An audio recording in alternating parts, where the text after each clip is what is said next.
Piece of mind, এটা হচ্ছে the true happiness, the real happiness. আপনার মনটা যদি প্রশান্ত থাকে, আপনি যদি মনোদৈহিক প্রশান্তির মধ্যে থাকেন, you are the happiest person in the world. আপনি সুখী, মহাসুখী আপনি। তো তাই বলে কি এখন টাকা পয়সা সম্পদ এগুলোর দরকার নাই? পার্থিব জিনিস যে লাগে, এটা যে ইসলাম ডিনাই করে না তার প্রমাণ রাসূল সাল্লাল্লাহু আলাইহি ওয়াসাল্লাম বলছেন যে আরবাউন মিনাস সাআদা, চারটা জিনিস মানুষের সুখ নিশ্চিত করে, পার্থিব জগতের সুখ এনে দেয়, মানুষকে সৌভাগ্যশীল বানায়। তার মানে ইসলাম এটা নিষেধ করে নাই। কিন্তু দ্য পয়েন্ট ইজ হেয়ার, এই চারটার মধ্যে থেকে রাসূল সাল্লাল্লাহু আলাইহি ওয়াসাল্লামের জীবনে আসলে কয়টা ছিল? এটা প্রমাণ করে যে এগুলো হলে জীবন স্মুথ হয়, সুন্দর হয়, বাট এগুলোই সুখ শান্তি দেওয়ার আসল টুলস না। মনের সুখই আসল সুখ। আপনার মন, আপনার হৃদয়টা, আপনার হার্ট, আপনার সোল, এইটা মানে পিস অফ মাইন্ড আছে কিনা এইটা আপনি খেয়াল করবেন। বাহ্যিক অনেক জিনিস আপনার মানে চোখ ধাঁধানো মনে হতে পারে, ওইটা কিন্তু আসলে সুখ না। সুখ আসলে কোথায়? হৃদয়ের সুখটা, মনের সুখটাই আসল সুখ। আপনি দেখবেন যে অনেক অনেক সম্পদশালী, অনেক টাকার মালিক, অনেক নেম ফেম, কিন্তু ফ্যামিলিতে সুখ নেই, ঘরের ভেতরে তার অশান্তি, এরকম আছে না অনেক? আসলে কি সে সুখী? টাকা পয়সার তো শেষ নাই, মিলিয়নিয়ার, বিলিয়নিয়ার, মাল্টি বিলিয়নিয়ার, বিশাল বিজনেস ম্যাগনেট, কিন্তু ঘরে স্ত্রীর সাথে ভালো সম্পর্ক নাই, ছেলে মেয়ে কথা শোনে নাই, তো অহরহ এখনকার সময়। তা আসলে কি সে হ্যাপি? কি বলেন? চিত্তে শান্তি নাই, মনে সুখ নাই। মনের সুখ আসল সুখ। অনেক টাকার মালিক, ঘরে 8-10টা কাজের লোক, কয়েকটা বাবুর্চি, কিন্তু খেয়ে হজম করতে পারে না। আছে এরকম প্রবলেম অনেকের? বলেন তো, যার ডাইজেস্টের সমস্যা, ডাইজেস্ট হয় না, তার কত কষ্ট। আমাদের কখনো যখন এরকম হয় যে ডাইজেস্ট হচ্ছে না, একটু কি বলে ফুড পয়জনিং বা বদ হজম এরকম কিছু হলে কি অশান্তি লাগে, আর সারা জীবনটাই এটা। তার জীবনটা কেমন যাচ্ছে বলেন? আপনার যে মনে শান্তি আছে, এই যে 2 টাকা দিয়ে নাসি আয়াম খেয়ে ফেলতে পারতেছেন, যেখানে মনে চাই বসে ফেলতে পারতেছেন, শুইতে পারতেছেন, থাকতে পারতেছেন, কত সিম্পল লাইফ, কত সুখ। এরপরেও আমরা যদি সুখ খুঁজে না পাই, আপনি একটু ওদের দিকে তাকান, কিছুই হজম হয় না, তাদের কি অবস্থা? ঘরে শান্তি নাই, ফ্যামিলিতে শান্তি নাই।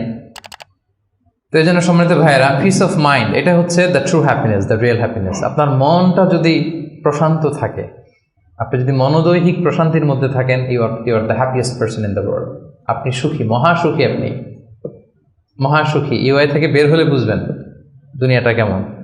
এখানে আমরাও তো ছাত্র জীবন কাটিয়েছি একটা সময়, সুবহানাল্লাহ।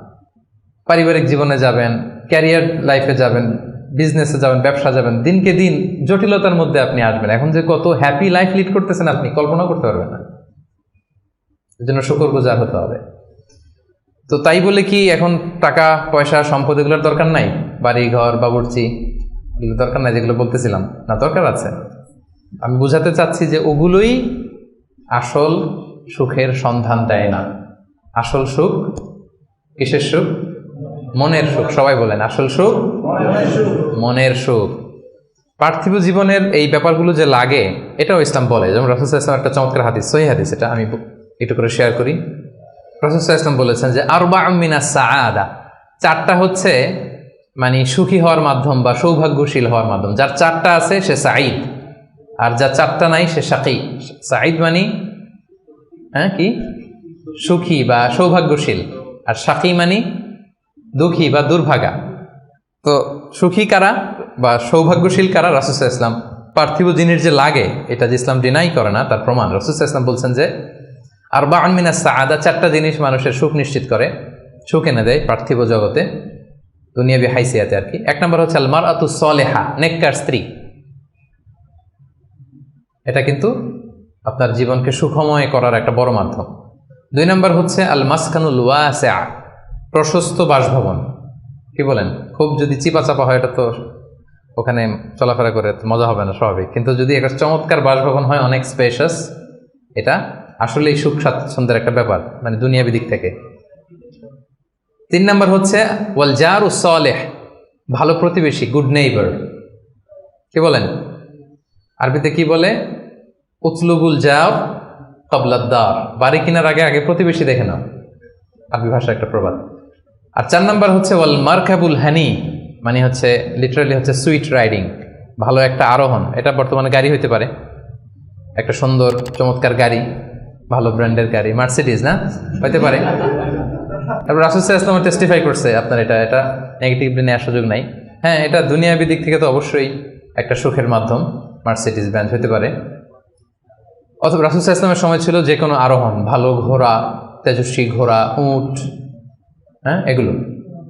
তাহলে এই চারটা হচ্ছে আরবাউম মিনাস সাআদা। এই চারটা জিনিস পার্থিব জগতের সুখ এনে দেয়, মানুষকে সৌভাগ্যশীল বানায়। তার মানে ইসলাম এটা নিষেধ করে নাই। কিন্তু দ্য পয়েন্ট ইজ হেয়ার, রাসূল সাল্লাল্লাহু আলাইহি ওয়াসাল্লামের জীবনে কয়টা ছিল বলেন?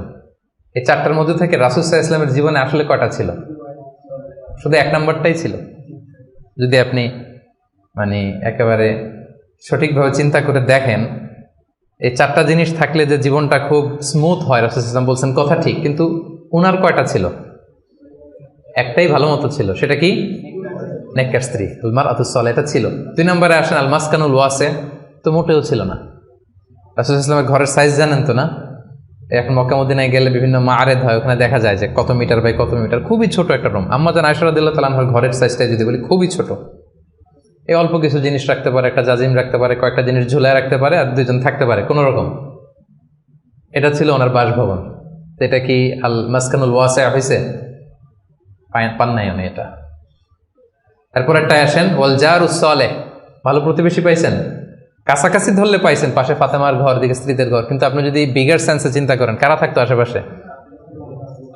এদিকে তো না, আবুল আহাব তো মক্কার কথা, লেটসে মদিনার কথাই যদি আমরা বলি, আপনার কারা থাকতো? মুনাফিকদের একটা দল তো থাকতোই, আর 3 দিকে জিউস, ইহুদিরা, বনু কাইনুকা, বনু নাদির, বনু কুরাইযা। এরা কি করছে রাসূল সাল্লাল্লাহু আলাইহি ওয়াসাল্লামের সাথে? মানে ট্রেচারির যত ধরন হইতে পারে, বিট্রে করার যত ওয়ে হতে পারে, সবগুলো করেছে। একটা রাত শান্তিতে ঘুমাইতে পারে না এদের কারণে। এটা কবে পর্যন্ত? 5ম হিজরির আগ পর্যন্ত ঘুমাতে পারে নাই।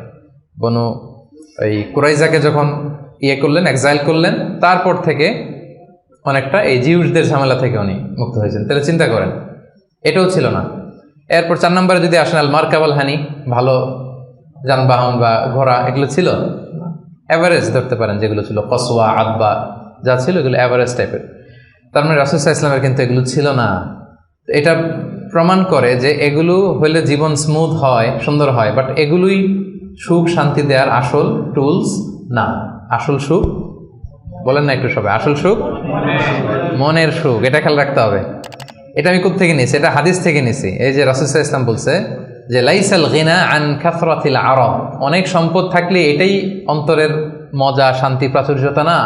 ওয়ালাকিন্নাল গিনা গিনান নাফস, মূল সুখ হচ্ছে অন্তরের সুখ, মূল ধনাঢ্যতা হচ্ছে অন্তরের ধনাঢ্যতা। আপনার অন্তর হ্যাপি তো সব হ্যাপি। আপনি না খেয়ে, সামান্য খেয়েও, আপনি ছোট্ট ঘরের ভিতরে আপনি সুখ আর সুখ, এরকম ফ্যামিলি আছে না? আপনারা কি মনে করেন যে রিক্সাওয়ালার যে বস্তির ভেতরে কুড়ে ঘরে কোনো সুখ নাই? কথা বলেন, আছে না? আছে। এদেরকেও আল্লাহ সুখের সন্ধান দিয়েছেন। তো নট নেসেসারি যে আপনার টাকা পয়সা এগুলো হইলেই সুখ হবে না। আরেকটা হাদিস আমি ইবনে মাজাহ থেকে একটু শোনাই, খুব চমৎকার হাদিস। হাদিসটা সুনান ইবনে মাজাহ এসেছে, মান কানাতিদ দুনিয়া হাম্মাহু ফারাখাল্লাহু আলাইহি আমরাহু ওয়া জাআলা ফাকরাহু বাইনা আইনাই। লম্বা হাদিস, আমি অর্থটা বলি। হাদিসটা একটু খেয়াল করেন আমার সাথে। রাসূল সাল্লাল্লাহু আলাইহি ওয়াসাল্লাম বলেছেন, পার্থিব চিন্তা যাকে মোহগ্রস্ত করবে, মানে যে দুনিয়া নিয়ে পেরেশান, তার কি হবে দেখেন? তার কাজকর্মে আল্লাহ তাআলা অস্থিরতা ঢেলে দিবেন, সে অস্থির হবে। দারিদ্রতা হবে তার নিত্যসঙ্গী, এবং এই পার্থিব স্বার্থ সে ততটুকুই পাবে যতটুকু তার তাকদিরে লেখা আছে, এর বেশি পাবে? অস্থির যদি হন, আপনি পেরেশান হন, যত পেরেশান হন, আপনার তাকদিরে যা লেখা তার চেয়ে 1 ইঞ্চিও বেশি পাওয়া যাবে নাকি? যাবে। আর যার উদ্দেশ্য হবে আখিরাত, আল্লাহ তার সব কিছু স্মুথ করে দিবেন, সুবহানাল্লাহ। তার অন্তরকে আল্লাহ তাআলা ঐশ্বর্যমণ্ডিত করে দিবেন। এই যেটা বলতেছিলাম যে ফাইনাল গিনা গিনান নাফস, অন্তরের সুখ, হৃদয়ের সুখী আসল সুখ, অন্তরের সুখী আসল সুখ। এবং দুনিয়া স্বয়ং তার সামনে এসে হাজির হবে। যার চিন্তা হচ্ছে আখিরাত নিয়ে, দুনিয়া আপনাতে এসে ধরা দিবে। তো এই জন্য হৃদয়ের সুখটা, এটা যে আসল সুখ, এটা যেন আমরা ফিল করি, এটা এনশিওর করার ট্রাই করতে হবে। আপনি এইটা না করে অন্যদিকে যদি বেশি ছুটেন, আপনার অস্থিরতা কমবে না, এটা আপনাকে দুঃখী বানাবে, অসুখী বানাবে, অস্থির বানাবে, আপনার সুখ কেড়ে নেবে জীবন থেকে।